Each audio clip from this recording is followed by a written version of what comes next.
Agora, então, podemos começar a modelar o nosso plano de cobertura. E, com isso, uma maneira de se fazer isso é usar a ferramenta cobertura. Quando você seleciona ela, vão aparecer os parâmetros, tá? Então, um deles é a questão dos vegetais. Aí, você pode escolher qual que é o vegetal, né? E nós vamos ter dois métodos de geometrias, com um plano único, ou seja, uma cobertura de um plano, uma água, ou multiplanos. E aí, dependendo de onde você clicar, você vai ter métodos de geometrias diferentes. No caso, o método que está no meio nos dois casos é o método com dois pontos, que é o método mais simples e que ele se enquadra bem, né, bem apropriado para uma situação que você tem uma geometria retangular, onde você só precisa de dois pontos para delimitar a área. Aqui, então, nós temos também a opção, se você quer que esse plano de cobertura seja composto por camadas ou com uma camada única, e aí, no caso do lado, você pode escolher ou a composição, se for composto, ou o material, se for só uma camada simples. Aqui você pode verificar o pavimento, se está no pavimento certo, né, que é o pavimento que está habilitado. No caso, se você, sem querer modelar num pavimento diferente, você vem aqui, seleciona, né, o plano e de cobertura e muda esse para o pavimento correto. Aqui vai ficar a inclinação, então você pode colocar em porcentagem ou em graus, e ele vai traduzir isso na correspondente. E aqui é a distância do início do pavimento, né, elevação ao piso de origem. Então, se eu vou desenhar no pavimento cobertura, eu quero que ele fique bem no início do pavimento, ele fique um pouco mais para cima. Daí, se eu colocar um valor aqui, ele vai ficar mais alto, né? Ele não vai começar bem no início, bem embaixo do pavimento, ele vai ficar um pouco mais para cima. Isso a gente vai ver em corte. Aqui seria a origem do pavimento cobertura. Se eu colocar um pouquinho, algum valor aqui, ele vai subir essa cobertura que eu for desenhar em planta, no caso. Essa aqui é a espessura, então, no caso, se eu escolher esse plano simples, com uma camada apenas, eu posso definir a espessura dessa camada. E aqui é o afastamento, ou seja, os beirais, que seria o afastamento com relação à face externa da parede.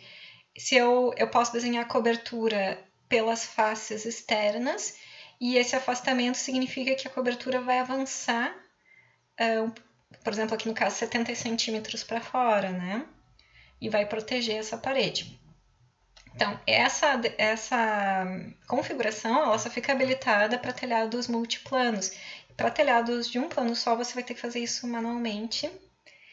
Então, vamos lá, vamos fazer alguns exemplos, tá? De coberturas. O primeiro exemplo que eu vou dar é um telhado de multiplano.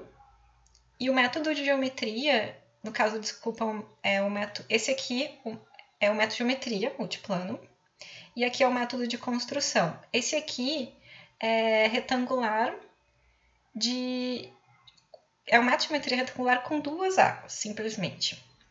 Então, eu só venho aqui e eu vou clicar num ponto externo, numa face externa aqui, né? E no outro ponto oposto.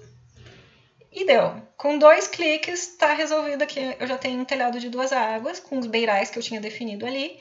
Em corte, nós vamos ver como ele ficou. E em 3D também, né? Você vai sempre vendo como é que as coisas estão indo.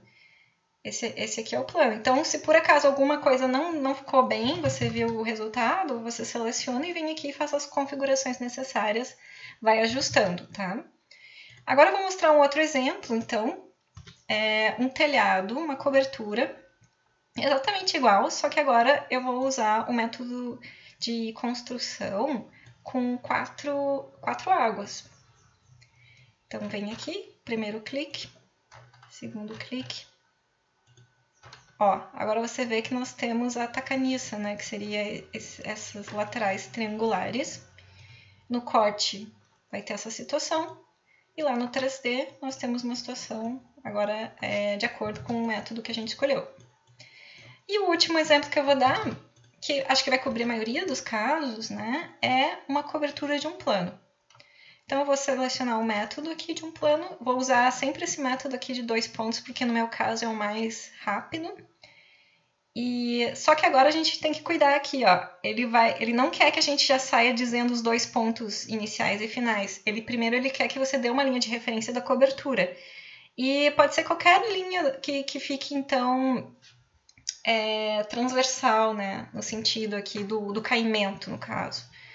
Então, eu vou escolher uma linha aqui, tá? Qualquer, na verdade. Para definir essa linha de referência, eu preciso de 2 pontos. Um ponto inicial, um ponto final. Definir. No momento que eu definir, vai aparecer esse olhinho. Ele vai perguntar, clicar para aumentar a inclinação da cobertura. Ou seja, para o lado que eu clicar, vai ser o lado mais alto da cobertura. Então, no meu caso, eu quero que a cobertura aumente para esse lado aqui. E agora sim que ele pede para nós colocarmos o primeiro ponto do retângulo, ou seja, agora a gente vai dar esses 2 pontos que ele tinha previsto aqui no método. Então, ponto inicial, que como a gente fez das outras vezes, ponto final, e agora sim apareceu. Só que nesse caso, ele não vem já com beiral, né, que ele chama de afastamento. Então, a gente pode fazer isso manualmente. Eu vou clicar numa aresta, tá? E aí eu posso afastar todas ao mesmo tempo ou uma por uma. Nesse caso eu vou colocar todas com 70 centímetros de distância. Ó, ficou assim. Agora a gente vem em corte e a gente vê em 3D. Opa! O resultado